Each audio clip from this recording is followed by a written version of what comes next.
And it's been a bumper bank holiday weekend for illegal migrants crossing the Channel. GB News can now confirm almost 900 illegal immigrants have crossed since Friday. And so far, 2 boats have made it to UK waters today, taking advantage of the good weather. Well, let's now speak with the head of domestic policy at Pickthall House, and that is Jacob Williams. Jacob, welcome to the show. It's a fantastic bank holiday weekend if you're a people smuggler, but a terrible bank holiday if you're a taxpayer or indeed the Prime Minister Keir Starmer.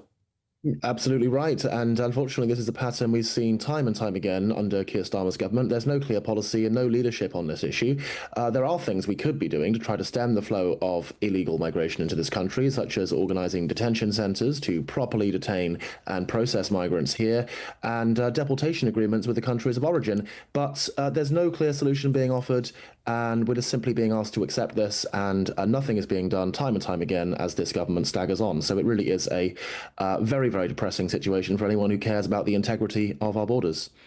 Jacob Williams, it's deja vu, really, isn't it? Because to be fair to this government, it was precisely the same under the previous government. This issue finished off Rishi Sunak's government. It sunk the Tories, and it's looking to do the same to the present incumbent, the Labour Party government. Jacob Williams, what do we need to do? Do we need to do something as radical as leaving European conventions, such as the ECHR?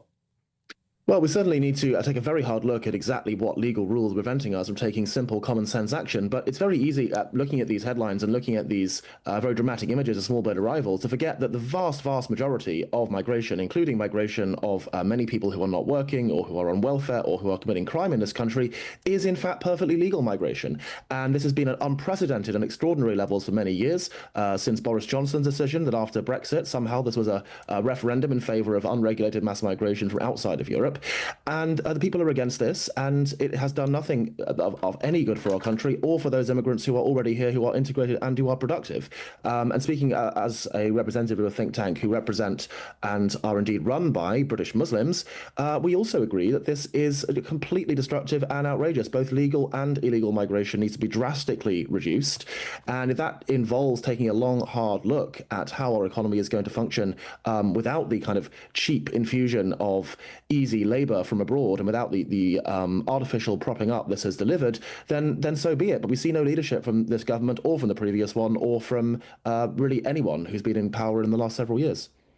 Do you think the only way out of this, Jacob, is to make Britain an unappealing place to come to? Because, you know, I had a bit of a ding-dong with a human rights lawyer an hour ago. He was saying, you know, people are fleeing a war zone in Afghanistan. It's a war created by Britain. But the fact of the matter is multiple safe countries have been traversed before the United Kingdom as the end destination. And, Jacob, that seems to be because we have a very generous landing package. Everybody getting off those boats there will go straight into a hotel.